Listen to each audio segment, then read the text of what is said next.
उर्दू दर्जा दहम उर्दू रोशनी किताब है। ये जो है पहला हम लोग देखेंगे सबक सेकेंड हैंड मलयालम है, वीकोम मोहम्मद बशीर इसके तर्जुमा करने वाली जिलानी बानो है। इस कहानी को थोड़ा सा गौर करेंगे। इस कहानी में शारदा नाम की एक ऐसी लड़की है जो एक शायर से मोहब्बत रखती है और उसका एक लड़का अस्पताल में होता है, लेकिन लड़का जो है मरा हुआ होता है और शारदा जो है उस शायर से निकाह यानी शादी की मदऊ की, लेकिन उसने इनकार कर दिया, जिसकी वजह से वो बेसहारा होकर आगे की ओर बढ़ने लगी। और बारिश का मौसम था, धीरे धीरे जा रही थी, बिल्कुल उदास गमगीन, अपनी ज़िंदगी को बोझ बनाए हुए उलझनों में चली जा रही थी। सामने बारिश से बचने के लिए एक जगह थी, वहाँ पहुँचे।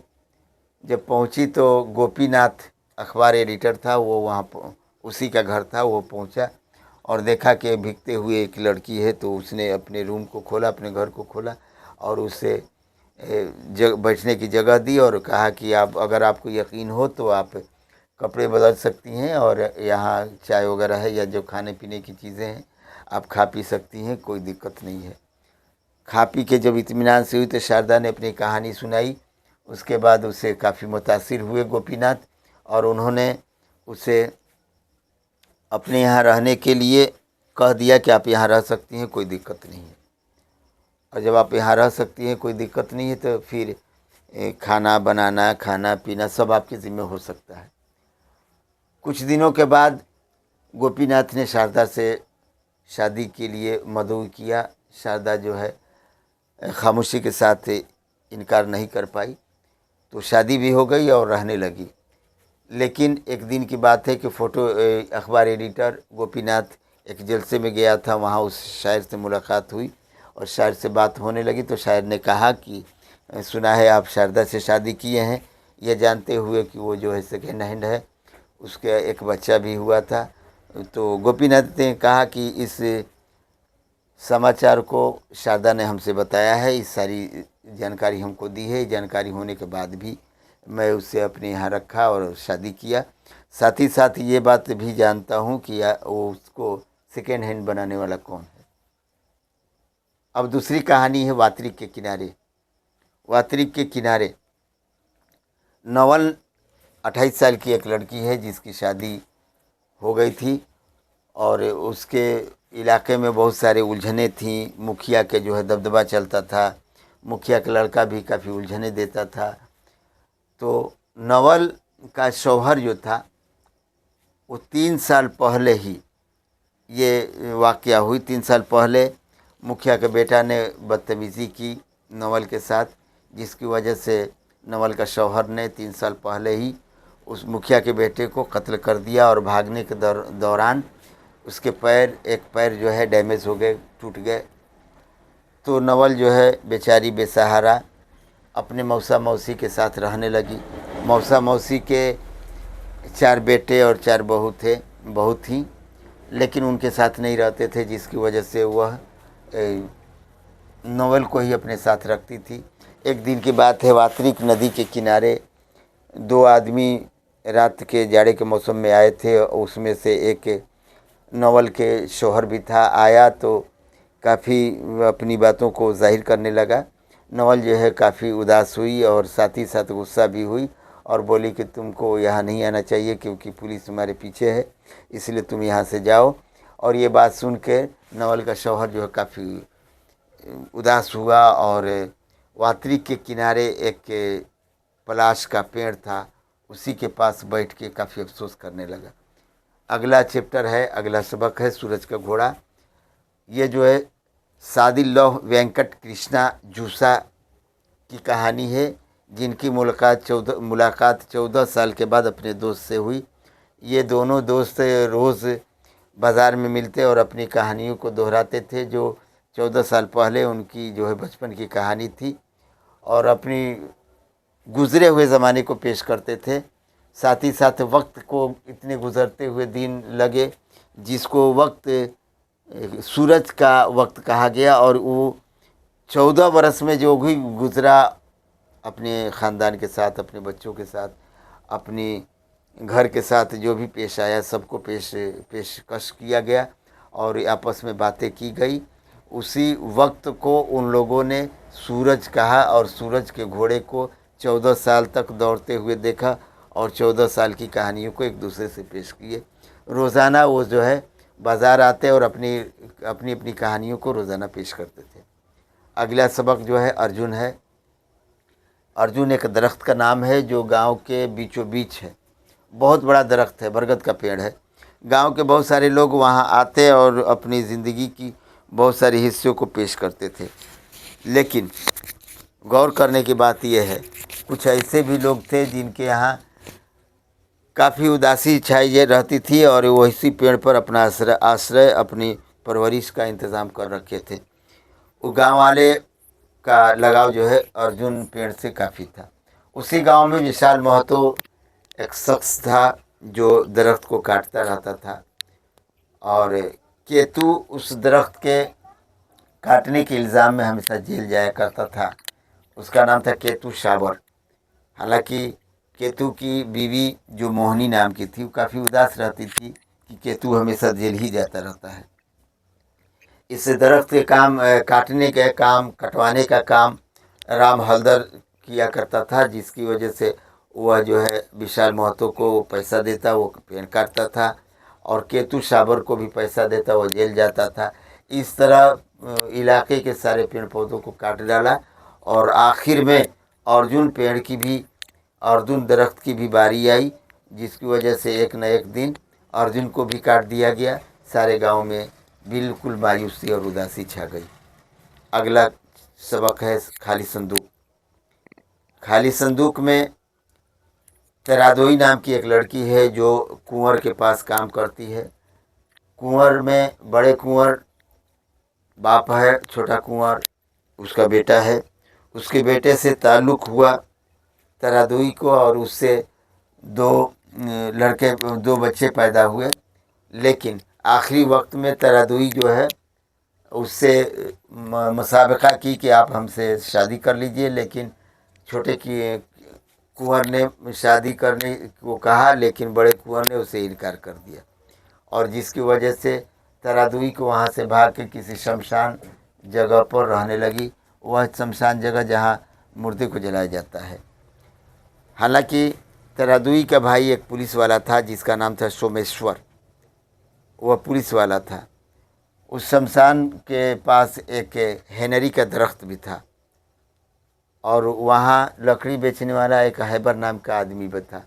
एक दिन सोमेश्वर तरादोई का भाई आया और उसने कहा कि छोटे कुंवर अपनी शादी के लिए एग्री हो गए थे, राज़ी हो गए थे, उनकी बारात जा रही थी, जिसकी वजह से एक्सीडेंट हो गया, हादसा हो गया और छोटे कुंवर का इंतकाल हो गया। उनको एक बॉक्स में रखा गया और उस बॉक्स में ला के यहाँ जला दिया गया। सबसे बड़ी बात यह है कि जला दिया गया तो जिस बॉक्स में जलाया गया वही बॉक्स तुम अपने झोपड़ी में रखती हो और उसमें सोती रहती हो।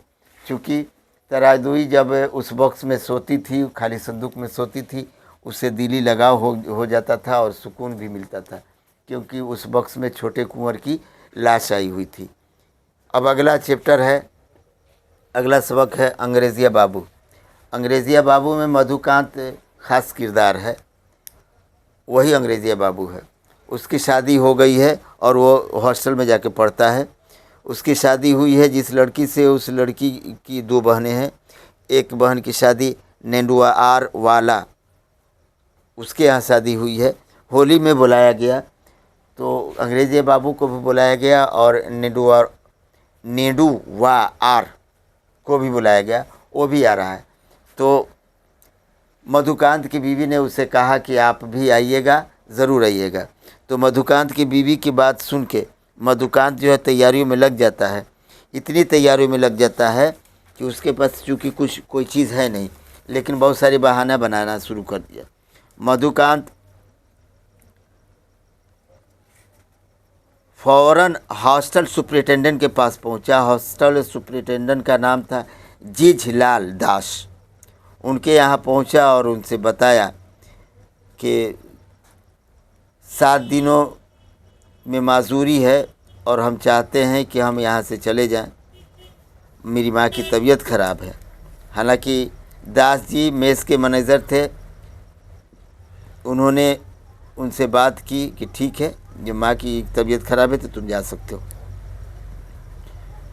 तो लगभग उसको पैसा का इंतज़ाम करना पड़ा। उस पैसे को इंतज़ाम उसी जेज दास से ही किया और जेज दास ने उसे लगभग 46 रुपये 15 आना दिए, जिसमें उन्होंने अपनी बीवी के लिए बहुत सारी चीज़ों को ख़रीदने के लिए मिशन बनाया, जिसमें ग्लूकोज, हॉर्लिक्स, क्रीम पाउडर, आबे गुल, कुमकुम, पिचकारी, साड़ी जो कि 45 रुपये की मिल रही थी, उसको ले लिया। सब कुछ लेके रख लिया। अब सोचा कि अब जाने के बाद कुछ ये सामान कहीं न कहीं से तो रखना पड़ेगा। तो वह सूटकेस मांगने के लिए अपना एक दोस्त नर्मदेश्वर झा के पास पहुंचा। उनसे सूट लिया, लेकिन उनका नाम नर्मदेश्वर सोरस नाम था, जिसकी वजह से उनके सूटकेस पर एन लिखा हुआ था, लेकिन फिर भी उसको ले लिया गया क्योंकि ऊपर लिखा हुआ था एन झा। ले लिया। उसके बाद फिर सोचा कि कोई न कोई उपाय किया जाए। तो कोई डिज़ाइन की घड़ी सुरेश के यहाँ चला गया, सुरेश से डिज़ाइन की घड़ी ले लिया। उसके बाद फिर सोचा कि होली का मौका है, तो जब होली का मौका है तो उसके लिए भी कोई उपाय किया जाए। तब उसने जो है वृंदावन बिहारी के यहाँ गया और ग्रामोफोन ले लिया। इस तरह से व्यवस्था करके, इंतज़ामात करके वहाँ से चल दिया। सारी चीज़ें जो है व्यवस्थित ढंग से रख दिया, इंतज़ाम से रख दिया। और रखने के बाद सुबह में गाड़ी पकड़ा, लेकिन उससे गाड़ी पकड़ने से पहले उन सामानों को देख देख के ये तसव्वुर कर रहा था कि हम वहाँ जाएंगे तो हमारी इज़्ज़त वक़ार हम जुल्फ़ भाई से ज़्यादा होगी, क्योंकि हम अंग्रेज़ी टाइप के मिजाज रखते हैं और अंग्रेज़ी टाइप के काम भी करेंगे। मुंह हाथ धोने का काम ब्रश से करेंगे, यानी अपने हर अंदाज़ को शहरी स्टाइल में करेंगे, अंग्रेज़ी स्टाइल में करेंगे, जिसकी वजह से वहाँ की लड़कियाँ, औरतें, बच्चे, बूढ़े सभी जो है काफ़ी मुतासिर होंगे। तो हमारी शोहरत और हमारी इज़्ज़त काफ़ी बढ़ जाएगी। इस वजह से अपने सूटकेस में रख के चल दिया और ससुराल जाने से पहले एक्का लिया और एक्का से चलने लगा। लेकिन सोचा कि अगर दिन में चले जाते हैं तो इज़्ज़त थोड़ी सी कम हो जाएगी, इसलिए एक्का वाले से कहा कि एक बात है कि आप रुक जाइए, कुछ नाश्ता वगैरह कर लीजिए, शाम में सूरज डूबने के बाद चलते हैं हम लोग। इस बात को एक्का वाला मान गया और रुक गया। उसके बाद शाम में चल दिए। तो रास्ता इस तरह का था कि ढलान था, ऊंचाई थी। ऊंचाई पर चढ़ते वक्त जो है घोड़ा भी दुख गया और चढ़ नहीं पा रहा था। आखिरकार अंग्रेजिया बाबू मधुकांत सोचे कि अगर इस तरह से लेट हो गई तो हमें उम्मीद लगता है कि रात हो जाएगी। रात में जाने के बाद तो फिर हो सकता है कि चोर चोर कह के लोग मार भी दें। तब उसने कहा कि जल्दी इसको आगे की ओर बढ़ाओ। नहीं बढ़ रहा था घोड़ा, तो उसने अपने बूट से एक लात मारा, एक बूट मारा, घोड़ा सीधा खड़ा हो गया और एक्का गिर गया। एक्का पर से सूटकेस थे वो भी गिर गया, सूटकेस खुल गया। सूटकेस के अंदर जितनी भी चीज़ें थी, औरत के सामान, ये लिपस्टिक वगैरह जो भी अलता वगैरह था, सब टूट फूट के एक दूसरे में मिल गया और मिल जाने की वजह से सारा जो है गुड़ माटी हो गया। अब ये अफसोस करता हुआ बैठा था। फिर जाके एकवान से बोला कि आपने इस तरह की काम कर दिया, हमारा सारा तोड़ फोड़ दिया। एकवान भी गुस्सा में आया था। अब ये डांट रहा था मधुकांत एकवान को। एकवान जो है गुस्से में आके एक तमाचा उसको भी मार दिया। अब बेचारा बैठ के रोड के किनारे अफसोस कर रहा था मधुकांत। इतने में आवाज़ आई दूसरे एक्के की। जब दूसरा एक्का आने लगा तब ये अपनी जान बचा के एक अरहर के खेत में छिप गया, ताकि ऐसा ना हो कि मेरे साढ़ू भाई, मेरा हमजुल्फ आता हो तो हमारी इज़्ज़त की धज्जियाँ उड़ जाएगी। बलाखिर हकीकत यही हुआ कि वही आया और आने के बाद देखा कि रोड पर कुछ बिखरे हुए हैं, तो एकवान से बोला कि रुक जा क्या बात है।